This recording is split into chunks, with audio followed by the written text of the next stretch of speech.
Halo parents, ketemu lagi sama aku Prita Tias Pangestuti dari Good Enough Parents. Aku seorang psikolog klinis dan keluarga. Oke, kita mau cari tahu lagi ya, sebenarnya parents tuh penasaran atau tantangannya tuh apa aja sih? Kita cari dulu yuk. Ternyata tentang ibu bapak pilih kasih. Wah, ada apa ini ya?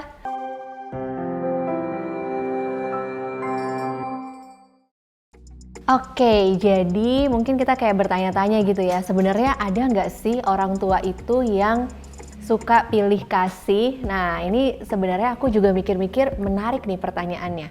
Ini sebenarnya bisa jadi dua penyebab nih atau dua faktor nih parents.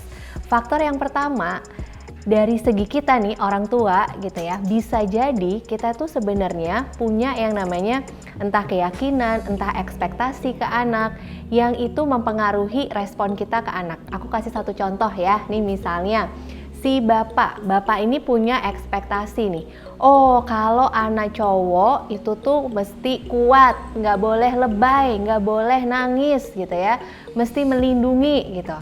Terus bapak ini juga punya anak cewek nih. Terus bapak ini punya keyakinan gitu ya bahwa yang namanya anak cewek itu tuh butuh disayang, butuh dipeluk, butuh dicium-cium. Kalau cowok nggak usah terlalu digituin lah, nanti lebay. Nah, dua keyakinan si bapak A ini nih, ini mempengaruhi bagaimana bapak A berespon. Misalnya bapak A masuk kamar, ya kan? Di situ ada anak cowok sama anak ceweknya. Siapa duluan kira-kira yang bakal dipeluk parents? Pasti anak ceweknya, ya kan? Karena tadi bapak A punya keyakinan nih, anak cewek harus diperlakukan dengan lembut. Kalau anak cowoknya ya udahlah, nggak apa-apa, nggak usah terlalu disayang-sayang, nanti jadi lembek gitu ya. Nah, jadi kalau kayak gini, mungkin kalau kita tanya ke bapak A, kamu lebih seneng sama anak cewekmu ya? Mungkin dia akan jawab, enggak, aku sama aja kok gitu ya. Bisa jadi karena memang dia nggak bermaksud pilih kasih, atau sebenarnya memang dia lebih suka gitu ya, preferensinya lebih suka main sama yang anak cewek, tapi kayak kalau aku jawab pilih kasih kok kayaknya salah ya, jadi dia denial gitu ya. Nah, bisa jadi kayak gitu. Atau faktor yang kedua nih, misalnya contoh kasus lain gitu ya, si ibu misalnya, ibu punya anak cowok sama anak cewek. Nah, ibu ini sebenarnya suka sama dua-duanya gitu ya, sama nih sayangnya.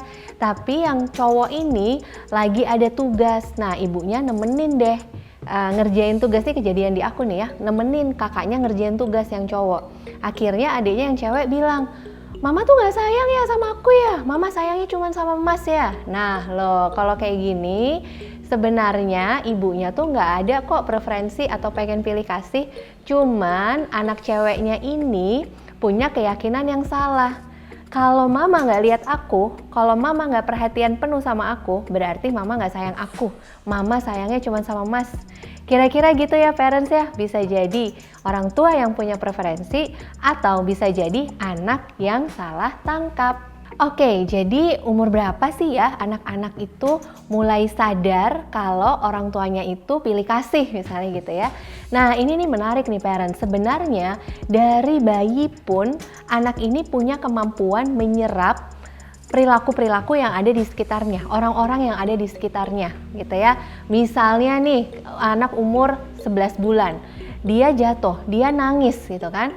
Apakah orang tua ini akan cepat menolongnya atau orang tua ini malah tetap asik main sama kakaknya gitu ya. Ini juga bisa mengembangkan keyakinan tertentu di diri anak. Dia udah nangis, aduh sakit, malah mamanya masih asik main sama kakaknya. Dia jadi ngerasa, mama pilih kasih nih, mama gak langsung ke aku nih, mama sayangnya sama kakak nih gitu ya. Jadi bisa banget sejak dini.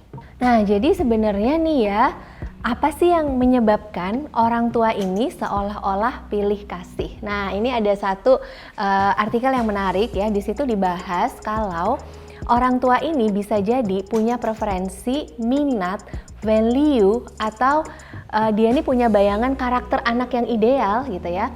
Bisa jadi ini ada di salah satu anak.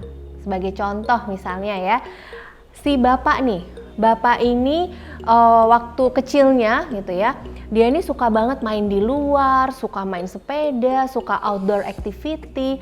Jadi dia ini pengen banget nih kalau aku punya anak, anakku tuh harus tangkas, anakku tuh harus pinter sepedaan, gak boleh takut gitu ya.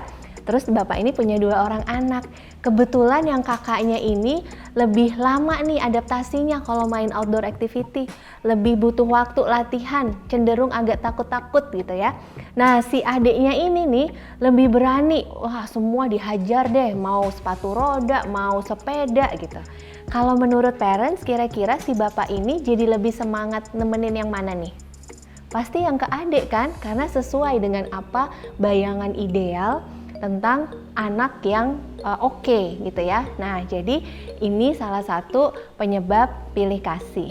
Ya jadi kalau misalnya nih kita sebagai orang tua meskipun nggak sadar dan nggak bermaksud gitu ya, tapi kalau anak menangkap kita pilih kasih, penyebabnya apa sih? Yang pertama, menimbulkan suasana kompetisi di rumah gitu ya. Parents ngerasa nggak sih jadi kayak aku makannya duluan, aku pakai bajunya duluan, adik kalah gitu ya. Jadi kompetisi menimbulkan pertengkaran di rumah gitu ya.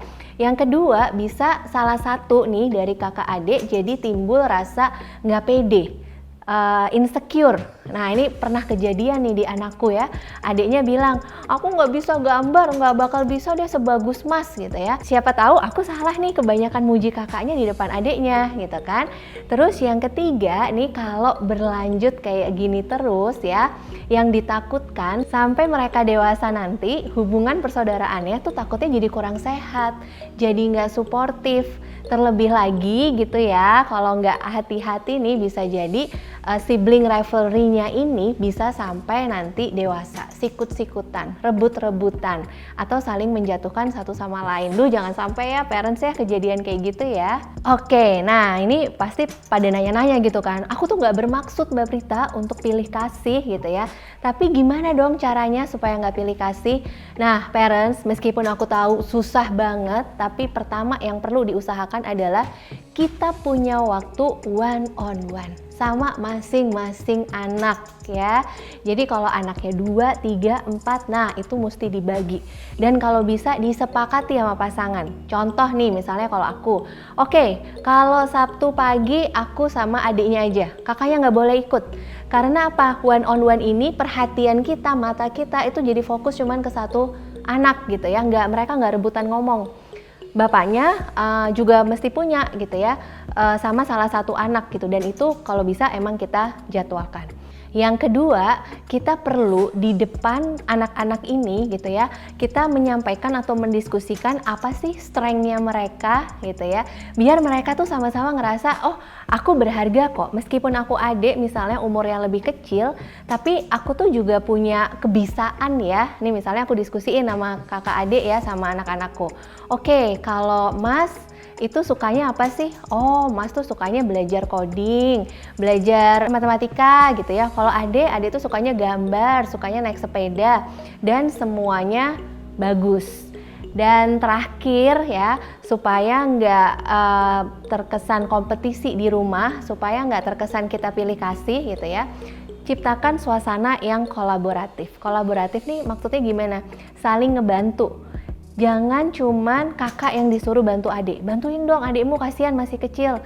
Kalau adiknya udah usia 2 tahun ke atas, adik juga bisa disuruh bantuin kakak. Supaya kakak nggak ngerasa, mama pilih kasih nih, mentang-mentang aku gede, aku mulu yang suruh bantuin gitu ya. Tapi adik, masnya tuh kayaknya capek deh. Kamu mau nggak ambilin dia minum? Misalnya gitu ya. Jadi suasananya tuh saling membantu, bukan cepet-cepetan. Nah, selamat mempraktekkan ya parents. Oke, nah tadi aku bilang ya kalau adik nih ya, kalau udah bisa dia jalan udah lancar, bawa sesuatu udah lancar gitu ya, dia ini udah bisa loh untuk diminta bantu-bantu di rumah, bantuin kakaknya. Jadi sebenarnya sejak usia berapa sih kita tuh bisa menerapkan ini tadi ya supaya nggak pilih kasih? Dari anak bayi juga udah bisa. Parents, sebagai contoh, anak pertama baru usia 3 tahun. Lahirlah si adik bayi ini ya, adiknya gitu ya. Gimana biar si kakak ini nggak ngerasa mama sama papa tuh pilih kasih ke adik nangis dikit langsung digendong. Nah kita bisa one on one sama kakaknya, minta kakak bantuin nyiapin buat adiknya, kasih pujian ke kakak, sehingga dia ngerasa meskipun ada adik bayi lahir, ternyata cintanya mama sama papa itu tetap gede ya ke aku.